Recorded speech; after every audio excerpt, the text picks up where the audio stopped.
কিভাবে বুঝবেন আপনার কাল সর্পযোগ আছে?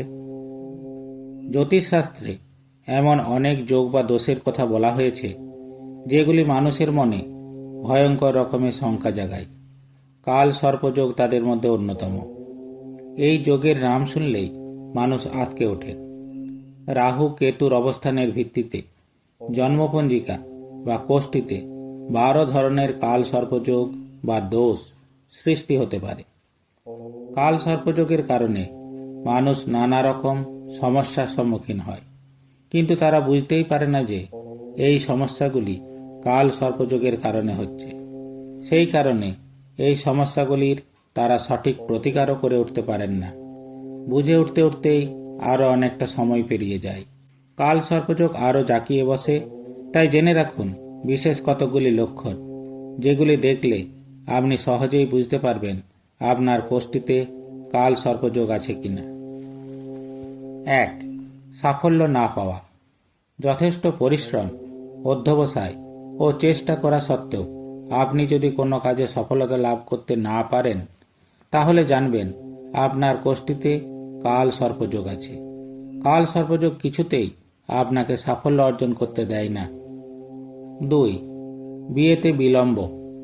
বিয়েতে বিলম্ব হওয়া কোষ্ঠীতে থাকা কাল সর্পযোগের ইঙ্গিত। কারণ কাল সর্পযোগ থাকলে বহু চেষ্টা সত্ত্বেও সম্পর্কের সমস্যা কাটিয়ে ওঠা যায় না। বিয়ের ক্ষেত্রে একটার পর একটা বাধা আসতেই থাকে। হয় মনের মতো পাত্রপাত্রী মেলে না, নয়তো অন্য কোনো সমস্যা লেগেই থাকে। 3. স্বপ্নে সাপের দেখা পাওয়া। স্বপ্নে সাপের দেখা পাওয়া নানা রকম ইঙ্গিত বহন করলেও বারবার সাপের স্বপ্ন দেখা কিন্তু ভালো বিষয় নয়। বিশেষ করে সেই সাপ যদি আপনাকে কামড়ায় বা তাড়া করে, তাহলে বুঝতে হবে আপনার কাল সর্পযোগ আছে। 4. স্বাস্থ্য সংক্রান্ত সমস্যা। জন্মছকে কাল সর্পদোষ থাকলে একটার পর একটা শারীরিক সমস্যা আসতেই থাকে। রোগ অসুখ পিছু ছাড়ে না। অনেক সময়ে ডাক্তার দেখিয়েও ওষুধ খাইয়েও কোনো সুরাহা হয় না।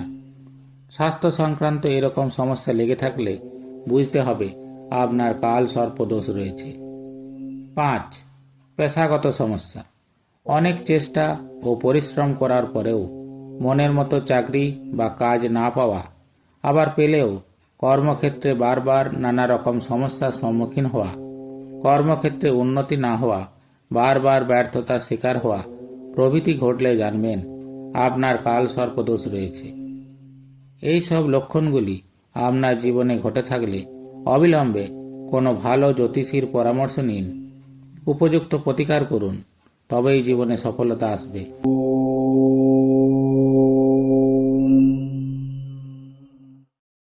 ॐ